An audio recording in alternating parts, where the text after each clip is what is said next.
Hi, Jerry. Can you hear me, Jerry?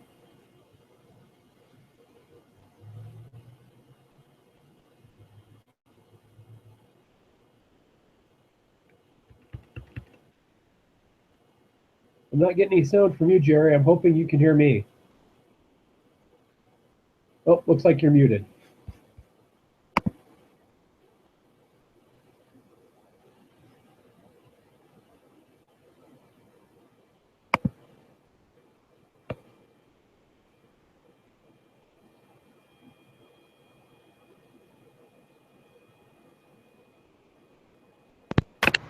Let's try that. Can you hear me now? Yeah, I can hear you now. Very good. Okay, well, I must have a dead battery on my external phone. Oh, I probably haven't moved any settings around in my computer to pick up the external mic. Yeah, that's an easy thing to forget to do. Yeah. Do you want me to go with the external mic, or do you want me to, I've got it right here, it's easy. But is your sound coming through just fine? Yeah, I can hear you. How about, I'm doing a break for me. You broke up completely. Oh, you dropped, Jerry. Are we dropping? We did for a second there, but I think we're okay now. Yeah, you dropped too. I missed about 5 or 6 words. Yeah, okay. Has Maggie signed on? No, she's not on yet. She texted me a few minutes ago indicating which address to send to, so I'm not sure what, but I'll text her here in a second. If I don't see her.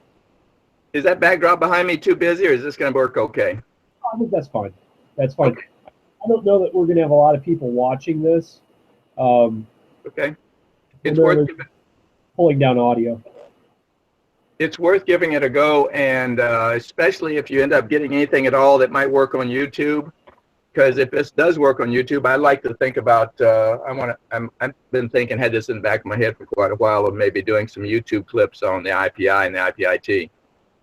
Sure. Well, I'll post it on my channel. And right now we've got everything flowing out live, so I don't know how much this we'll be able to clip off because this is technically broadcasting right now, although nobody's watching. Okay, so we're technically broadcasting now, huh? We are, just because I wanted to make sure we time. Sure. Do you know? Do you have any idea whether or not anybody will be actually listening live? I'll be able to tell. I kind of doubt it because this is our first one, and we just started putting it on last week. All of us did, so I don't think we're going to probably have anybody joining us live, but you never know, maybe. Yeah, that's right. Well, I can take this mic off then if we're going to go without. Yeah, I think it's fine. Okay. So I can believe it's fine. So I haven't used it in a couple of years. The internal battery on the mic may be dead. Yeah. But it's a good note to check it and double check it, especially if the quality of this comes through, and you said you might put it on YouTube. That's what I want to see, is what the quality is going to be like on YouTube, and then go from there. Sure. We'll have to see, how things kind of go. It's probably going to look a lot like what it's looking like to you right now, and sound like. So, again, this is probably isn't going to be much help to you. We'll probably clip the front end of these a little bit. Yeah. But I just wanted to make sure we gave ourselves enough time to get everybody, joined up and ready to go. I just sent Maggie a text. Oh, somebody's getting ready to join me. I'm going to change something. I've got you on 2 screens, and it's distracting me. I'm going to drop you on 1 screen here.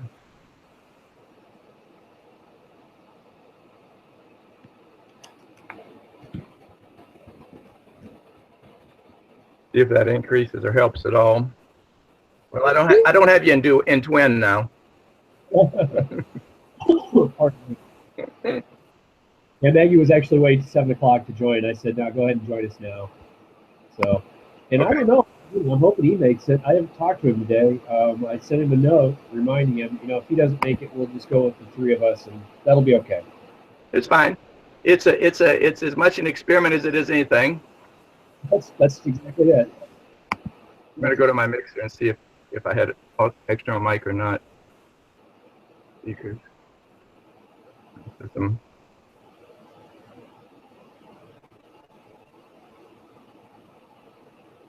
yeah, that looks pretty good. Okay. Yeah, this will be kind of fun to do, and one of the things I've thought about, you can advise me accordingly, is if I were going to do some things for YouTube or TeacherTube, that I would probably just videotape them on a high def, either my Nikon 7100 camera on video, which may or may not, but that's or a different camera.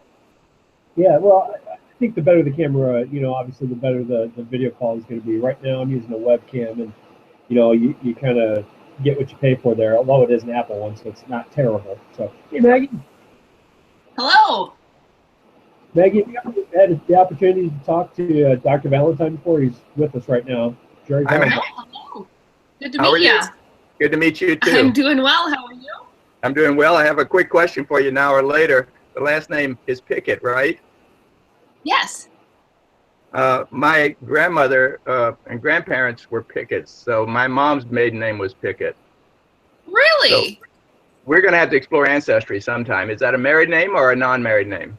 It's a married name. Yep. Okay. My husband, his father's name. I don't have much information. I will have to dig into their history a little bit. Well, we can do that by I could tell you mine. I could hand you a map of my history. we can check on that by email then at some time. Sounds good. Okay. What I think we'll do here, let's just run over the first kind of parameters of the way this is going to go down. We'll give Ernie a couple more minutes to join. Then we'll just have a point where we'll start with the audio file. Even though we've got some sort of uninteresting stuff at the beginning of this. So what I'm going to do, and I nailed this out. I can't remember if I included you on this or not, Jared. But we're going to just do a quick, sort of introduction to the whole idea of what the podcast is about, why we're doing it, what the vision is, what the purpose is. Then we'll introduce. I'll introduce myself at that point. I'll give Maggie a couple of minutes to introduce herself. I'll give you just a really, really brief sort of touch. Just say, welcome you and thank you for joining us. At that point, we'll turn it over to Maggie to do some work with Google Read&Write. And I haven't tweeted out that stuff yet, Maggie, but I will right after the show. Okay. And then once we're kind of done with that, and we'll at that point, this would be great. This is where it'd be awesome if Ernie joined, although I'll contribute as much as I can. But it would be great to have the practitioner standpoint, point of view on the tool. We'll take it from there, and then I'll do a little more formal introduction of Jerry, and then I'll let you kind of talk a little bit about IPI and give us some context, and then we'll just jump right into how you see this kind of how your research and how your experiences with student engagement and digital tools have kind of been working nationally. We'll just see where the conversation takes us for 3 minutes. Sounds good. And feels like it's wrapping up. I'll wrap it up, in 20 minutes tops. If it looks like you're a little longer, I'll let you go, but it won't take us too much longer than that, so we'll be done by 7:35, 7:40ish. Sound good? Good. Works. All right. Thanks, Greg. Essentially, we'll wing it. And was Ernie? Yeah. Had you touched base with Ernie today? I didn't get the chance to see him today. I was booked end to end today. In fact, I'm wearing my hat and everything. I mean, I literally left my last meeting, went to the gym, came home, threw some food in my, in my gullet, and came right up here and started getting things set up. So, no, I haven't had to touch base with him. I'm hoping he's here, but if he's not, we'll try again next week or next Monday. All right.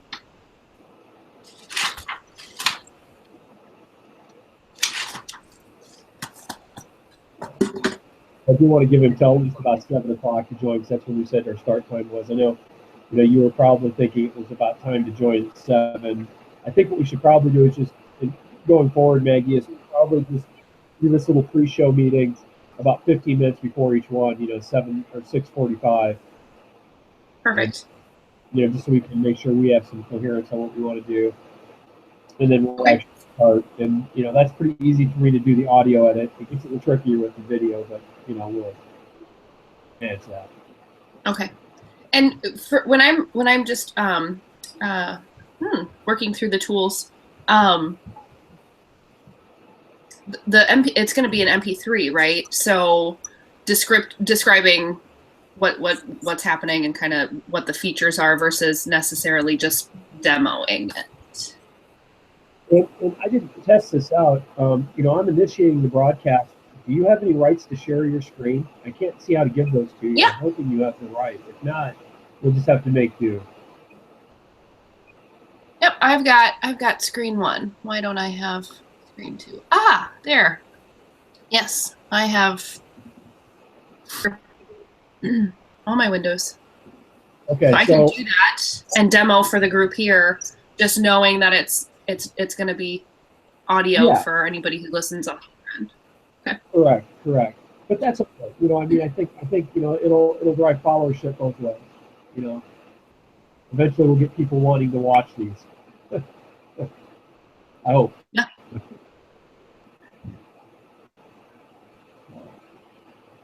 So, Jared, where are you physically located tonight? I can't recall. Me? Were you talking to me? Where are you at physically? Yeah, okay, you were cutting in and out. I'm physically at my home office. Oh. It's like we had a little hiccup there, Jerry. Give it another shot. I said I'm physically at my home office. Did you hear? Can you hear that?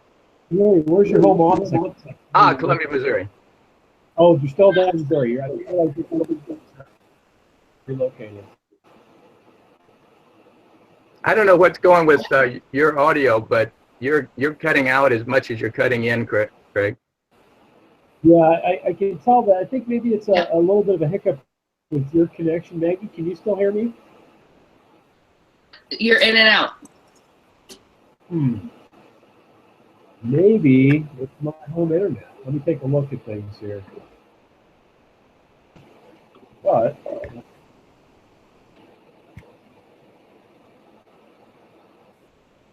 and I'm going to just excuse myself and make sure I've got some of my devices turned off. I will be right back.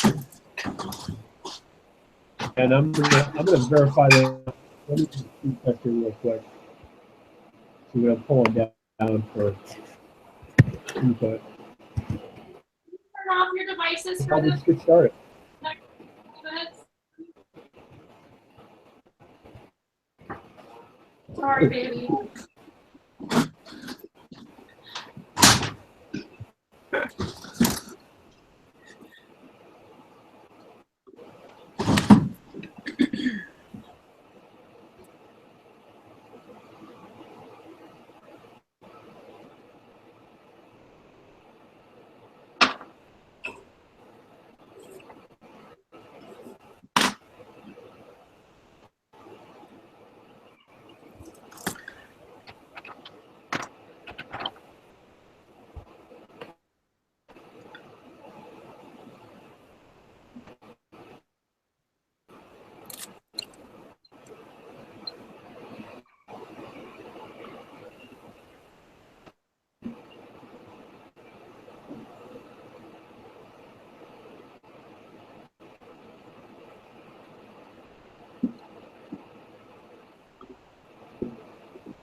Hey, I'm going ahead and I'm pulling over a wire connection.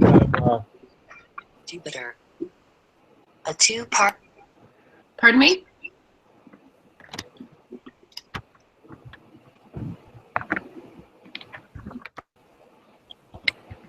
I'm sorry, I stepped away to switch connection from wired to wireless. I'm seeing some lagginess on local network. I thought it was going to be fine. It looked good, and then looking at it, it's like I'm getting kind of crappy throughput up here in my office. 10 seconds here. I'm going to.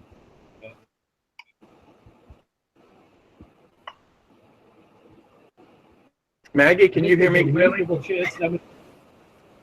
Yes.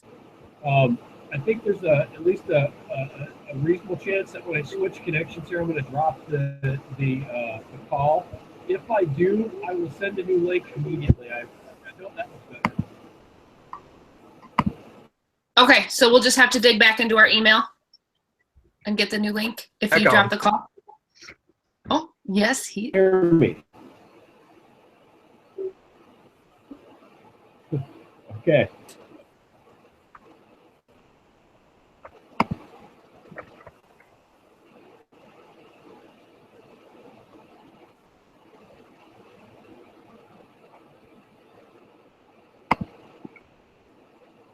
Can you hear me? Am I live?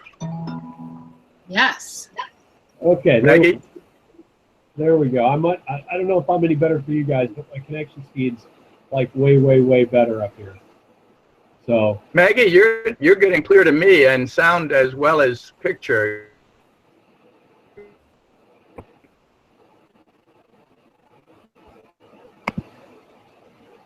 I guess I'm gonna have to link back in. okay, go ahead. That's fine, Jerry. Do I need to link back in or not? You're getting me? You're okay. Okay. I just had to. Maggie didn't. Yeah, I can hear you. I'm getting bits and pieces. Okay. Okay. You're coming through very clear to me, but Craig's the only one who's coming through in bits and pieces. Okay. Is this any better now, guys? We'll talk for a while. Okay, we'll see what happens. I switched my wireless to a wired connection, You're better. and I think that made things better. From a speed test standpoint, it sure did. Yep. So I think that should address it. So hopefully that does it. Let's go ahead and since we're right at 7, we're a little past 7 now. Let's go ahead and get started. So I'm going to give it a couple of beats. You can be quiet, and then I'll go ahead and just do a couple of intro statements. I'll turn it over to Maggie. You introduce yourself, Maggie, and then go right into it. We'll go right into the tool demo. Does that sound good? Sounds good. All right, here we go.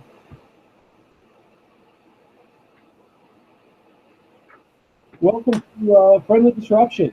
This is our first episode 1 of our podcast. I'm really excited to be coming to you tonight and setting this up. This was one of those events where several months ago I had kind of a life-changing event where I realized I was lucky enough to realize that I wasn't quite doing my job right. And by the way, my name is Craig Barnum, and I'm the Director of Technology and Information Services at College Community Schools in Cedar Rapids, Iowa. And so, kind of telling the story in a lot of order here, I had the opportunity to sit in a session with one of our other co-hosts tonight, Maggie Pickett, and realized that I wasn't doing part of my job very well. And while that's a really uncomfortable situation to be in oftentimes, it turned out to be something that's a real positive. And so what we're going to do is aim to kind of make that same sort of disruption, hopefully not one that's unpleasant, but one that's productive for those of you who listen. So we're going to hopefully feature some tools and some very engaging guests.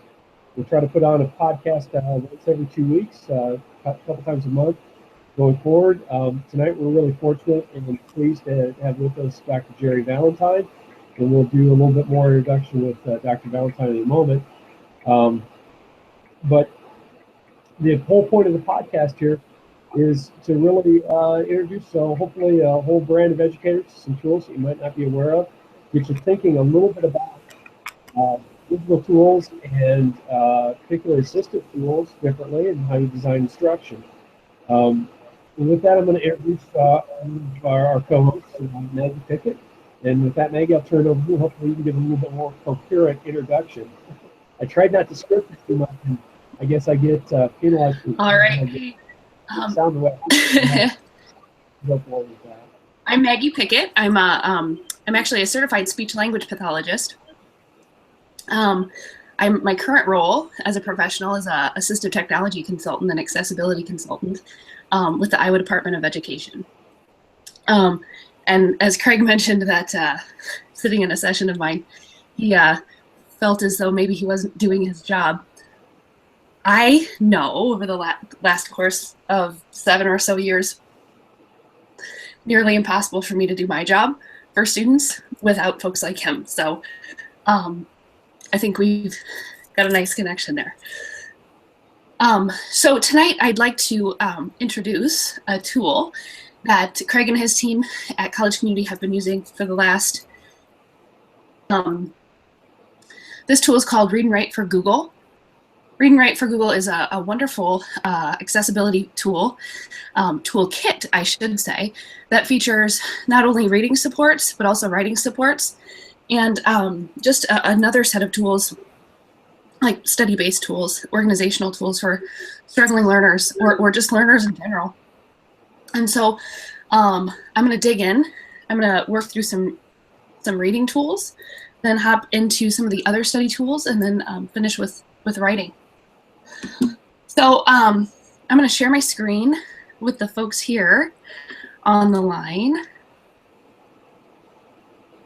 And I'll describe what I'm doing as I walk through this demo. So like I said, the first tool, and as I'm walking through this, the Read&Write toolbar shows up both in Google Docs. It's a tool that's based out of Google Chrome, is what we're demoing tonight. And so it shows up and it functions very well within Google Docs, but also just in the web browser in general. And so there are features that are right within Google Docs, but also within the web browser. So I'll show you both of those as we move along here. So you can see there's a little Read&Write symbol once you get the toolbar and you get it all downloaded and all set up. But if you click on that puzzle piece, it brings up a whole array of tools that are hidden. So every kid in the classroom, if they're utilizing this toolbar, it's hidden for the most part until you need to access it. When you need to access it, you just click on that puzzle piece. Then you have some reading features. The reading features there are a couple. There are a number of them. So the first one that I'd like to talk about is just point and click. So you're going to place your cursor wherever you want in the text, and then press the play button. Good evening. Welcome to Friendly Disruption. We are happy to have you join the disruption. All right. So then you can use the pause button and the stop button. And as you can see, it read that text for me. So as I'm working through a document that I'm working on or my partner is working on, if I struggle decoding, I can, or I'm just really, I'm trying to do multiple things, I have a way to read this content to myself without actually working through the document and decoding it. Another interesting tool that's available is the hover tool. So as you're, oh, that's on the website. So I can also take, well, let's look at, so I pulled up the weather.com here, and I'm going to use the toolbar that's based in the web browser side now. A tool that's very helpful is the hover speech. So I'm going to click on that, and as I hover over words, it'll speak it. After clobbering the Portland metro area with thunders now and California's Sierra with feet of snow, winter storm Jupiter is likely to become.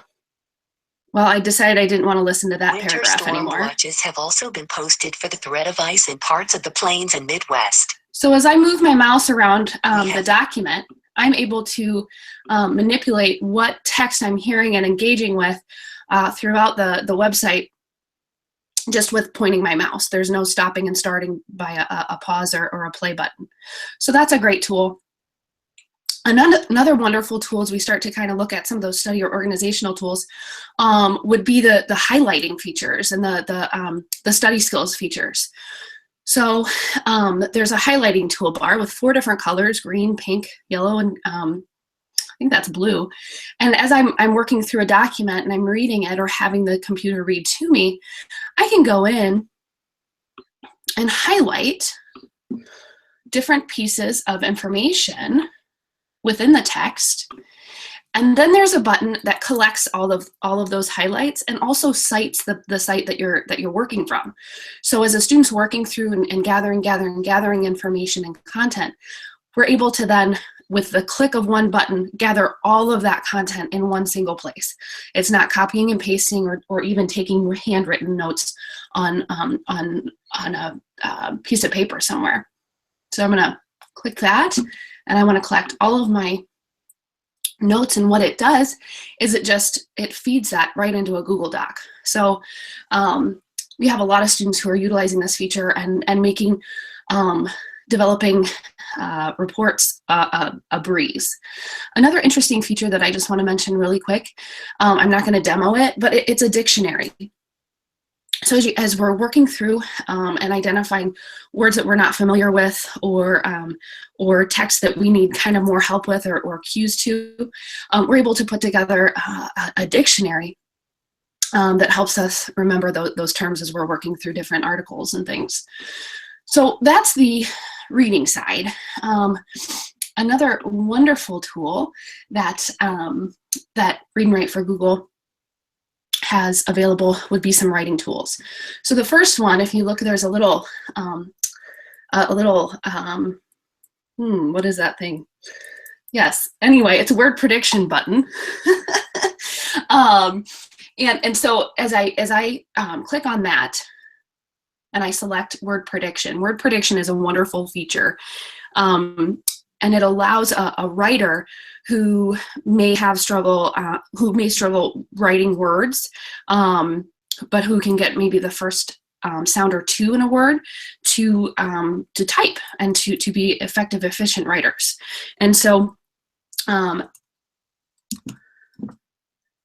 what should happen as I start to type,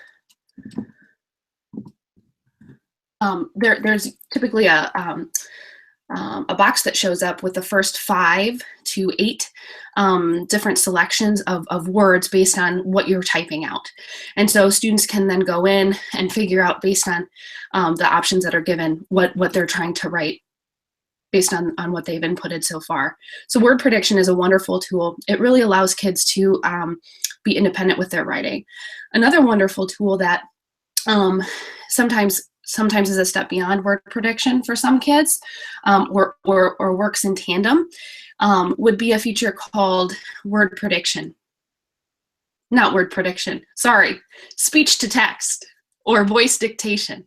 So what I'm doing right now is I selected the microphone button, and whatever I'm saying is being written on the document in front of me.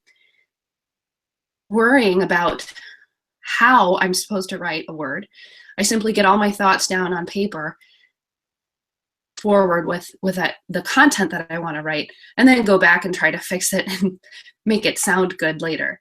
It's really a great opportunity for kids, especially kids who the writing process, to just get a lot of thoughts out in one big chunk, and then go back and work through that writing process.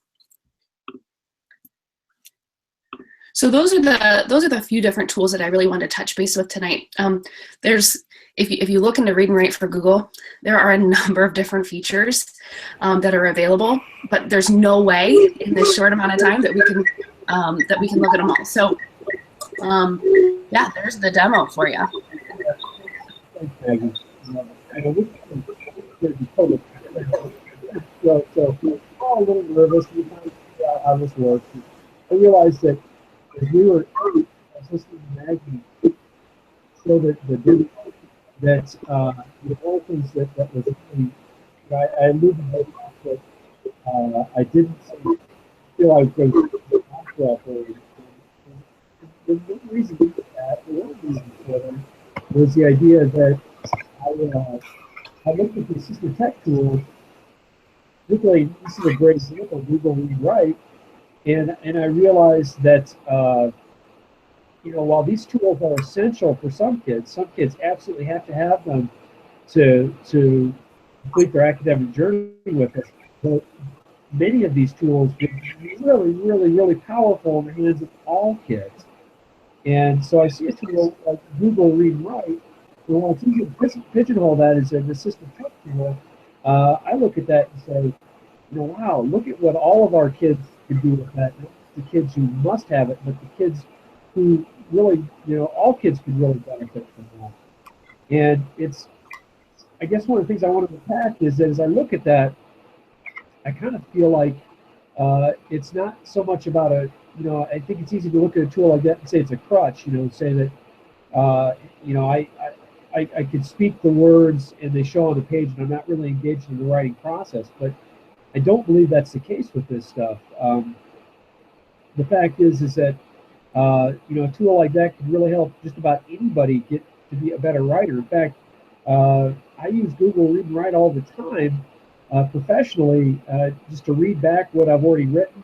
And if I'm really struggling, I use the dictate feature, and I don't think there's a darn thing wrong with that. I think that's exactly the right way we should be deploying these tools. So as we think about disrupting practice again, this is about me changing the way I'm thinking about how these digital tools get deployed, who should use them, and how they should work. And it's not just about having these tools available for the kids who absolutely must have them, but how do we leverage tools like this for all kids to really improve everybody's performance? And with that, I'd say that we have had the tool set in our district for I don't know, 5 or 6 months now, and it's been really interesting to watch. I don't think we're widely deployed as we could yet, but it is interesting to see kind of how people are wrestling with that idea of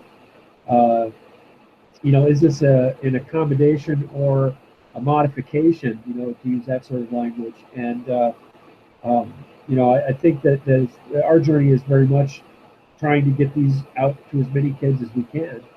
And, hopefully that's one of the things we're going to do with this podcast. So that's, I kind of probably should have led the podcast with that sort of thinking. But when you see the tools in action, that's really what comes to my mind. And by the way, I know that for those of you just listening, a lot of the stuff that Maggie was showing on the screen, obviously not going to, translate really well into that medium. We'll be tweeting out some resources that are very visual and very easy to understand on our Twitter feed here right after the show. And you can give us a follow. We'd appreciate that. Our Twitter account is at FDisruption on Twitter.com. So if you search up Friendly Disruption or FDisruption on Twitter, you'll find us. And we've got a hashtag # Friendly Disruption. If you want to find resources and search up things from our shows on Twitter. So I would encourage everybody who's listening or runs across this to do that. And some of those resources that you couldn't see right there in the demo will be available there as well. So hopefully that helps out. So with that, Maggie, I want to give it back to you and see if there's anything else you'd like to add in terms of follow-up thinking on how you see the tool being used out there from your spot in the state. Yeah, I think what we're kind of struggling with and wrestling with is the same concept that you shared, Craig. Is that how are teams utilizing this? And I spoke earlier about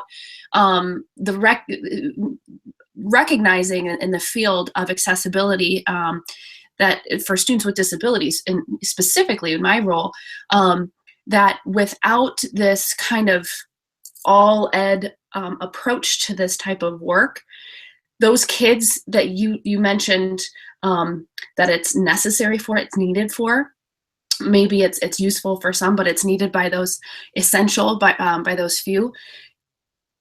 Without this component, without it being a broad rollout, we're seeing that kids are struggling to get what they need. And we have some wonderful educators in the field who, go out and pound the pavement and get what kids need. But it's only when it's a systemic and systematic process in the district or in a school do we see that all kids who require these types of supports is getting them.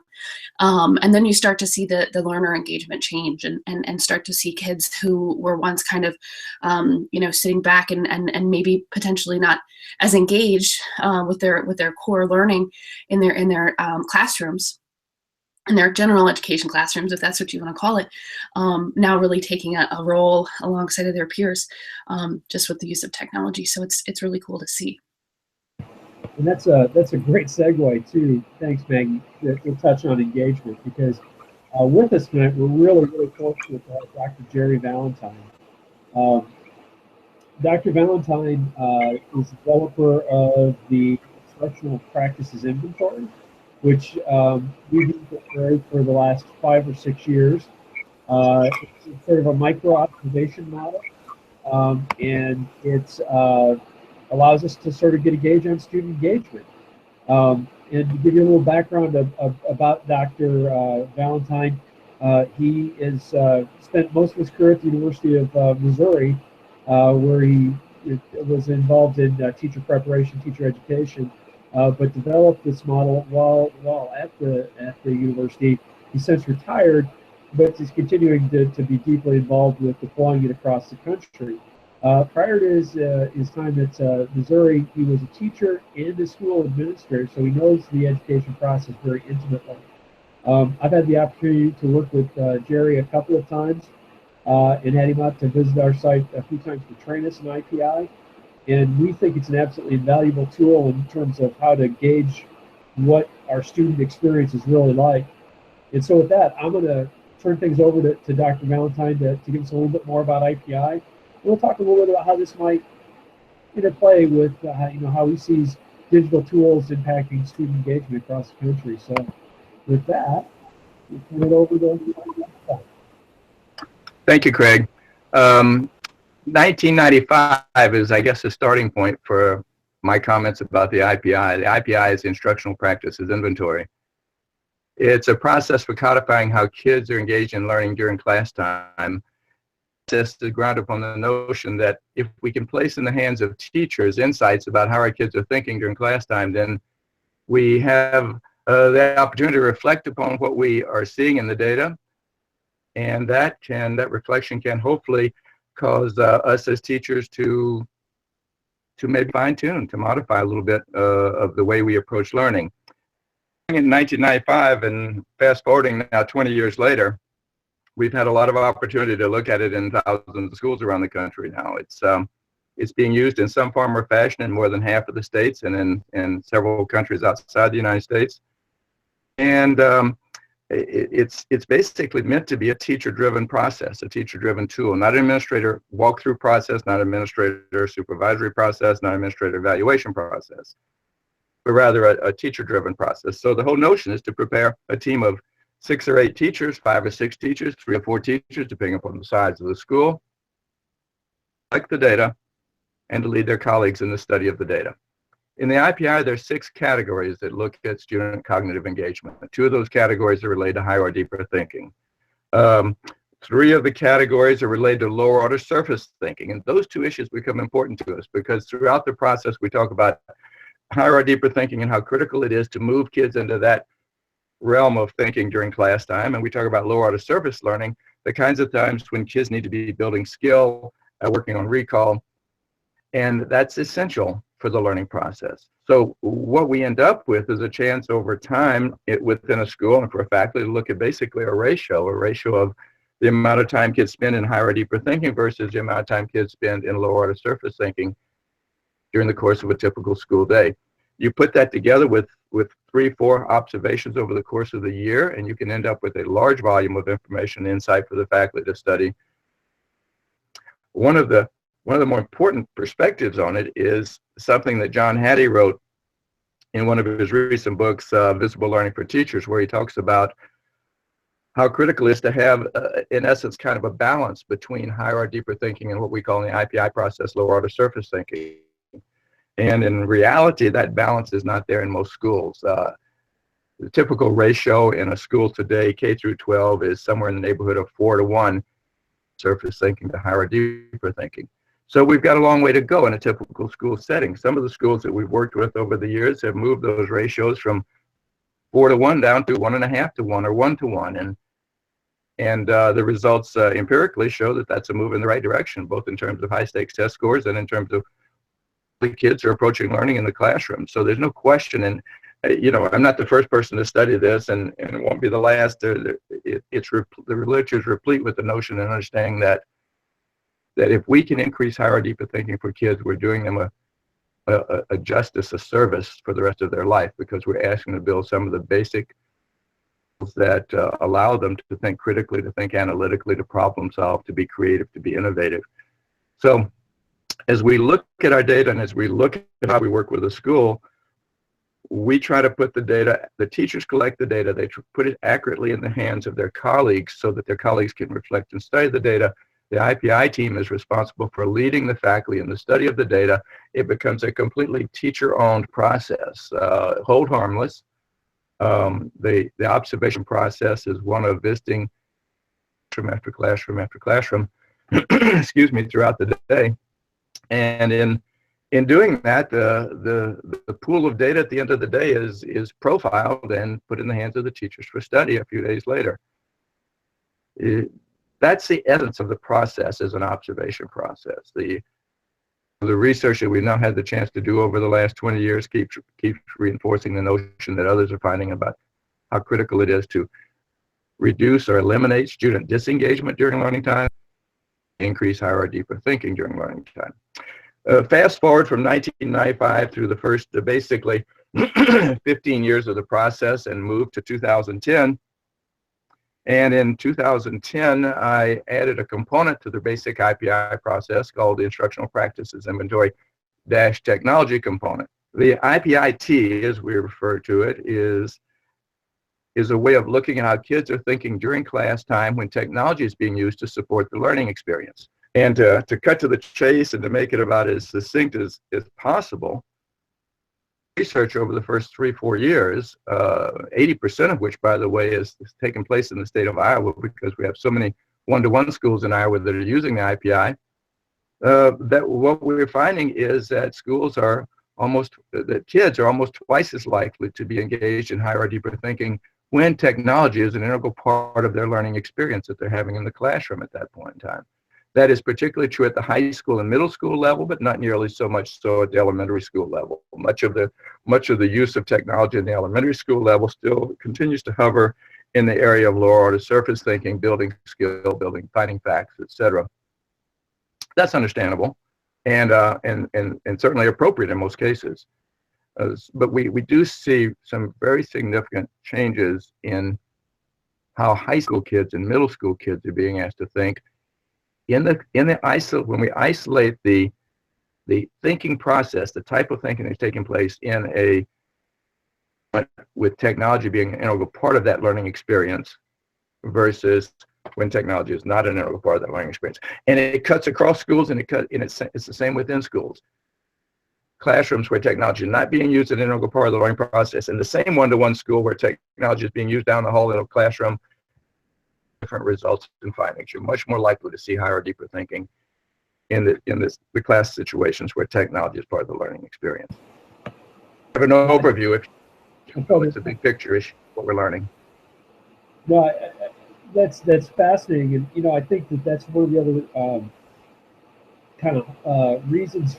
Kind of I don't want to say epiphany. That's a pretty powerful word, but kind of one of the sort of aha moments I had over the last year was that I think in Iowa, you bring up an excellent point. There are so many one-to-one schools in Iowa right now that we can deploy a lot of these tools, things like Google Read&Write or other tools that can aid in student engagement, regardless of learning style, across the board, and we're so well leveraged for that.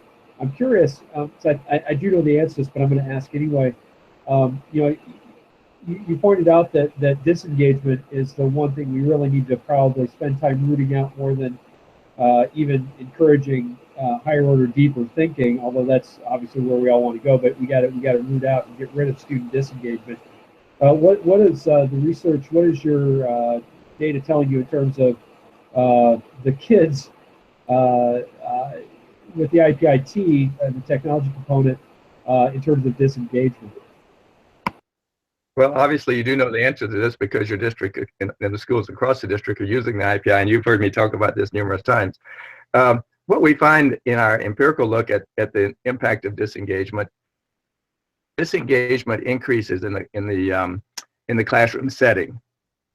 There's a high likelihood that the lack of success on the high stakes tests of the direction. In essence, we found a 2-to-1 ratio. For every in disengagement during class time, you can expect predictably to see a 1% loss of your student body on the next high stakes test. So we cannot afford for disengagement to be moving in that direction. We have to think about how to reduce it. level on the part of the faculty of what percent of time is spent in disengagement for kids being disengaged is an eye-opener to most faculties. So we know we make headway there. From the IPI process, and add to it the data that we've been collecting the last 6 years now, last 5 to 6 years with the technology component in one-to-one schools. And what we find has mixed results. We're finding increases in higher deeper thinking. There's the big win. Increases in disengagement during learning time as well. Now that disengagement is more common if we look at the whole class and get a disengagement code, which means more than half of the kids are disengaged, and therefore it gets a code of a 1 in the IPI process. But it's less so, about 2/3 as bad, if you will, when you do an actual student head count of kids. In other words, when kids are engaged in the use of technology, and you look at it on a child by child by child basis across the classroom, and you look at that and then boil it all down to head counts, you actually find less disengagement. A code that produces the larger percentage, if you will, of disengagement is a macro look at the classroom, not a careful individual look. You may have a classroom where only 8 or 10 kids in the classroom are using technology, but that same classroom may have a significant number of kids who are disengaged, and it may not be the kids who are using technology. Now, that still doesn't solve the issue, because in a typical, let's take high school, for example, and I'll dig out the exact numbers so that I don't have to guess at them. Well, I can pretty much tell them to you by heart. But in a typical high school, kids are disengaged on the average of 6 to 8% of learning time. At that in a one-to-one school with technology being used, it's up to approximately 16%. So it, in essence, doubles. Of course, they have a chance to look at that and study it and understand what's taking place, and then they have these eye-opening and aha experiences of, can that possibly be the case in our classroom? Well, yes, because here's what the data show us, and it's collected by your peers, and it's very empirical and very accurate. Then that allows us to understand what's happening and to reduce it. One of the things that we always say to teachers, and whenever I collect data, I always like to, if the classroom has 2 classroom doors, I like to go in the back classroom door behind the kids, because as soon as you do, you start to have some revealing experiences, if you will, about how often kids reach over with that right hand or that left hand and minimize the screen as you walk into the classroom.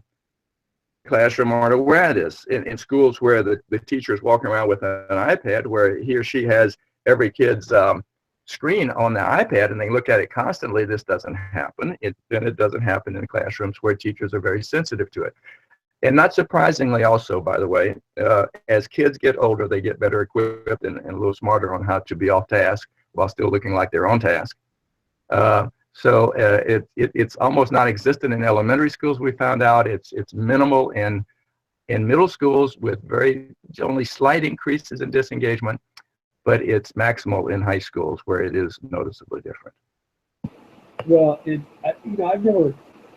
I don't think I've directly asked you this question before, Jerry, but I'm going to lay one of my biases out there. Maybe I don't know what your take on this is going to be, but the way I look at that disengagement number, oftentimes, is that, and I understand how the IPI process works in terms of the iterated reliability of getting people through a common experience to be certified to be an observer. But I really think that oftentimes the reason why the disengagement goes up with technology, particularly with a laptop or an iPad or something, is that I think that screen gives us, for lack of a better word, a truer window into the student's mind. I have a suspicion that many times that when we're coding kids as engaged, without the use of technology, we're basing that upon certain nonverbal cues and other things that might lead us to think that they're with it, when in fact maybe they're not. but you don't really have a way of knowing that with the laptop in front of them. It's pretty clear most of the time if you have the right angle on the classroom, like you said. So it's interesting. I don't know if what your take on that would be, but I think those numbers actually probably more closely aligned with what's happening without as well. It's just we're getting such a clearer view because the kids can be more disengaged. Would be partially my take, but I don't know. I'd be interested to hear your thought on that take on it. As an aside, the findings that I just shared with you were data that I collected that were not collected by teacher teams in the schools. Pretty confident that they were accurate. Now, that issue set on the side burner for a second. They do have a tendency for a person who collects data only once or twice or 3 times a year, assumptions. And we're constantly talking about that. And I've gone back to many school districts, in fact, in the state of Iowa, to work with them a second time, a third time, a fourth time. And we've looked at inter-rater reliability again. We have coded a scenario after scenario after scenario. Appears on the surface by many leaders in the school districts to be the data collection process. When we actually get the data collectors together and they blindly code, they're still on the same page. And so while there is possibly some level of inflation, I think that in many ways the stringent protocols for being a data collector with the IPI, a significant amount of that. So I understand where you're coming from. I fully have had that question asked numerous times, and the question, but I made sure that when I did this first major study with the technology component, I was a data collector. So I spent many a day in and out of schools all day long, in and out of classrooms all day long, collecting the data. And that you know, part of your you know, your bit of skepticism there is accurate in that there is some inflation, but the numbers that I recounted to you were numbers that I collected. Well, and I certainly know, having worked with you, that I really trust your data, but I do know that you know, doing this last couple of years, our data collection teams have sort of mirrored. I wouldn't say exactly the proportions, but it's been really close. We do see more disengagement that we're able to actually capture in our observations when we look at them in the technology-rich environments where we've got full one-to-ones rather than others. But that's also, I think, an artifact of the fact that our one-to-one is 6 through 12, and that our elementaries, as you say, tend to just have less of that in general. So I think that's interesting. You know, looking at the demo Maggie did, and I don't mean to be cutting her out, Maggie. I've got you on mute. You know how to unmute yourself, right? You can just nod your head. Yeah.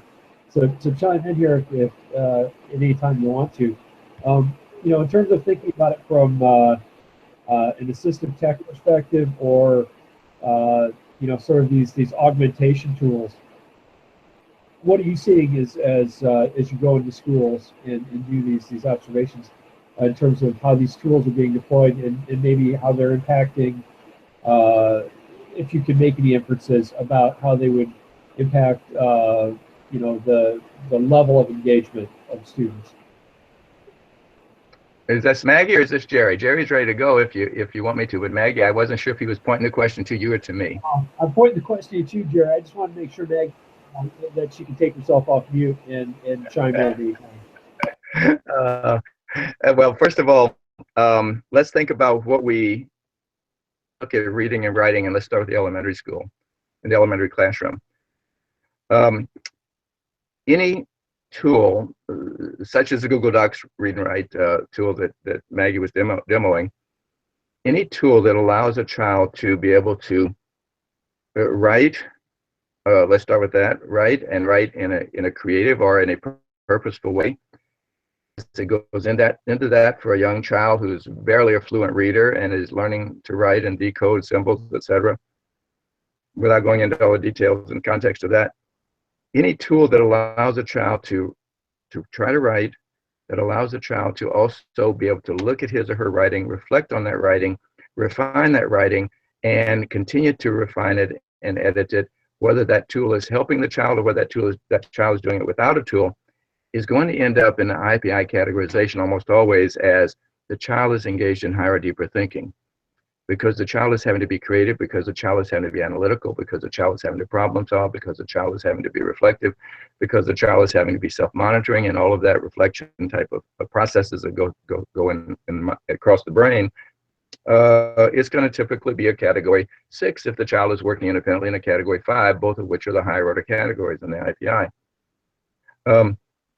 You look at it from the writing perspective, that makes a lot of sense. If you look at it from the reading perspective, any help the child can get in reading that isn't totally spoon feeding it out to the child is going to be valuable in the IPI process in the elementary school.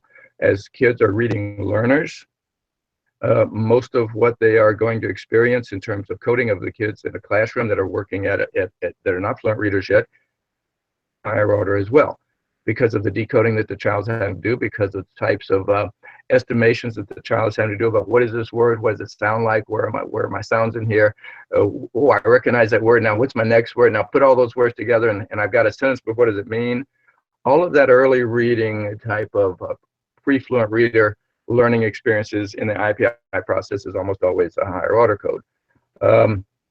So any tool, whether it's the read and write tool from Google Docs or others that help kids to engage in reading and or in writing and is doing something beyond just simple recall and is beyond just simple practice and skill building, those tools are going to reflect positively in terms of the type of thinking that a child is doing in the classroom. You move that up to middle school, you move that up to high school, and what you find is if you have a student who's still a struggling reader, same facts apply. Because just because a child is 13 years old and that child still can't read, that child's still a reading learner. And the type of thing that they're having to do is not on auto. There's no automaticity to it. Basically, they're still a struggling reader, and they're working on building that. And to do those kinds of things requires some analysis and some problem solving. Well, I appreciate you saying that, Jerry, because that's, I think, one of the key points of our podcast is that this really isn't, these tools aren't certainly distractors or detractors from getting kids to do higher order, deeper work, which I think we'd all agree is really one of the things we all endeavor to do when we design instruction. So that's awesome. Well, we're bumping right against our 7:45 cutoff time here, and so I want to respect everybody's time and make sure we end at a reasonable hour here. Dr. Valentine, again, thank you so much for taking a few minutes to join us tonight. Appreciate it. I don't know if you have any sort of closing or anything you want to say, any big idea you want to leave us with before we go. I'll give you the opportunity to do that. So if you do, I'll jump in for just a quick second. Maggie, thank you for sharing what you shared. And also, as an FYI, Iowa happens to be one of the states that has not the most number of schools that are using the IPI process, but certainly in the upper 3 or 4. And it's just a pleasure for me, because when I get in the car and drive up to Iowa, it's a lot like being in Missouri. It's a lot like being at home, because I know so many people in the schools in Iowa and have worked with so many of them. So it's a pleasure to be on the podcast with you, and I thank you for the invitation. We appreciate having you. Thanks again so much. So that's going to wrap it for our first episode. I would again encourage everybody to who's listening to follow us on Twitter and to check back every couple of weeks for updates. I can tell you that our next podcast will be on January 25th. We have another great guest lined up for that segment. Our second episode, we'll be hosting Kevin Honeycutt, who's a digital literacy expert who speaks nationally, and again is very engaging, just like Dr. Valentine was. So again, thanks everybody, and we really appreciate your listening. We'll hopefully see you next week or in 2 weeks.